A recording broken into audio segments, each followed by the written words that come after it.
Hi అండి. Welcome back to our channel Sanas కుకాలజీ. ఈరోజు మన రెసిపీ వచ్చేసి ఇన్స్టెంట్ వడ రెసిపీ అండి. ఏ పప్పు నానబెట్టకుండా ఇన్స్టెంట్‌గా ఈ విధంగా ఈ వడలను ఒకసారి ట్రై చేసి చూడండి. మార్నింగ్ బ్రేక్‌ఫాస్ట్‌లోకైనా, ఈవినింగ్ స్నాక్స్‌లోకైనా మీరు అప్పటికప్పుడు వీటిని ఎంతో ఈజీగా ప్రిపేర్ చేసేయొచ్చండి. ఇవి పైనుంచి క్రిస్పీగా అలాగే లోపల నుంచి చాలా సాఫ్ట్‌గా ఉంటాయండి. తినటానికి కూడా అంతే రుచిగా ఉంటాయండి. అచ్చం మన మినప వడల్లాగే ఉంటాయి. పదండి ఇప్పుడు దీన్ని సింపుల్ అండ్ ఈజీగా ఎలా ప్రిపేర్ చేసేయాలో చూసేద్దాం.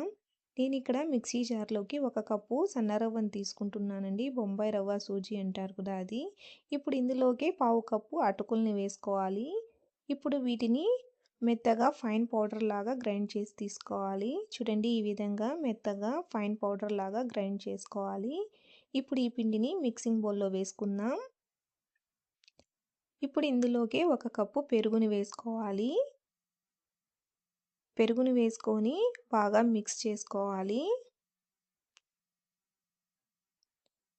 బాగా మిక్స్ చేసుకున్నాక ఇప్పుడు ఈ పిండిని ఒక 5 నిమిషాలు నాననివ్వాలి. 5 నిమిషాల తర్వాత చూడండి పిండి అనేది చక్కగా నానింది. ఇప్పుడు ఇందులోకి ఒక బంగాళాదుంపని ఉడికించి మ్యాష్ చేసి వేసుకోవాలి.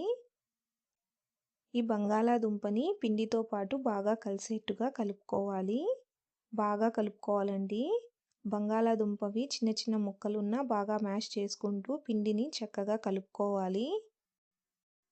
చూడండి ఈ విధంగా కలుపుకున్నాక ఇప్పుడు ఇందులోకి 1 టేబుల్ స్పూన్ జీలకర్రని, రుచికి సరిపడా ఉప్పు, అలాగే సన్నగా తరిగిన 1 ఉల్లిపాయ, సన్నగా తరిగిన ఒక 3, 4 పచ్చిమిర్చి, సన్నగా తరిగిన 1 ఇంచు అల్లం ముక్కలు, సన్నగా తరిగిన 2 టేబుల్ స్పూన్ల కరివేపాకు, అలాగే సన్నగా తరిగిన 2 టేబుల్ స్పూన్ల కొత్తిమీర, ఒక పావు టీ స్పూన్ బేకింగ్ సోడాని వేసుకొని బేకింగ్ సోడా కరగడానికి ఒక 2 టేబుల్ స్పూన్ల వాటర్‌ని వేసుకొని బాగా మిక్స్ చేసుకోవాలి. చూడండి ఇవన్నీ పిండిలో చక్కగా కలిసేట్టుగా కలుపుకోవాలి. మనం నీళ్ళనేటివి ఎక్కడా వాడలేదండి. సోడా కరగడానికి మాత్రమే ఒక 2 టేబుల్ స్పూన్ల నీళ్ళని వేసుకున్నాము అంతే. పిండి అనేది ఈ కన్సిస్టెన్సీలో ఉండాలండి. ఇలా వడలాగా రావాలి. పిండి అనేది ఒత్తుకుంటే ఈ విధంగా చక్కగా వడ షేప్ లాగా రావాలి. చూడండి ఇలా కలుపుకొని పక్కన పెట్టుకుందాం. ఇప్పుడు స్టవ్ మీద ప్యాన్ పెట్టుకొని డీప్ ఫ్రైకి సరిపడా నూనె పోసుకొని నూనె వేడయ్యాక వడల్ని ఒత్తి వేసుకోవాలండి. వడల్ని వేసుకున్నాక మంటని మీడియం ఫ్లేమ్‌లో పెట్టుకొని వీటిని 1 నిమిషం పాటు కలపకూడదండి. 1 నిమిషం తర్వాత ఇంకొక వైపుకు టర్న్ చేసుకోవాలి. ఇలా 2 వైపులా టర్న్ చేసుకుంటూ వీటిని మీడియం ఫ్లేమ్‌లోనే చక్కగా లైట్ గోల్డెన్ బ్రౌన్ కలర్ వచ్చేంత వరకు ఫ్రై చేసుకోవాలి. హై ఫ్లేమ్‌లో వీటిని అస్సలు వేయించకండి. మీడియం ఫ్లేమ్‌లోనే వీటిని 2 వైపులా తిప్పుకుంటూ చక్కగా లైట్ గోల్డెన్ బ్రౌన్ కలర్ వచ్చేంత వరకు ఫ్రై చేసుకోవాలి.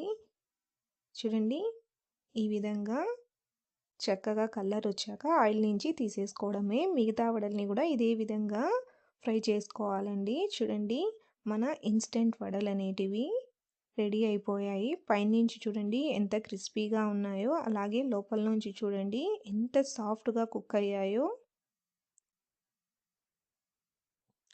చూడండి చూడడానికి కూడా ఎంత కలర్‌ఫుల్‌గా ఉన్నాయో, ఎంత సాఫ్ట్‌గా ఉన్నాయో చూడండి.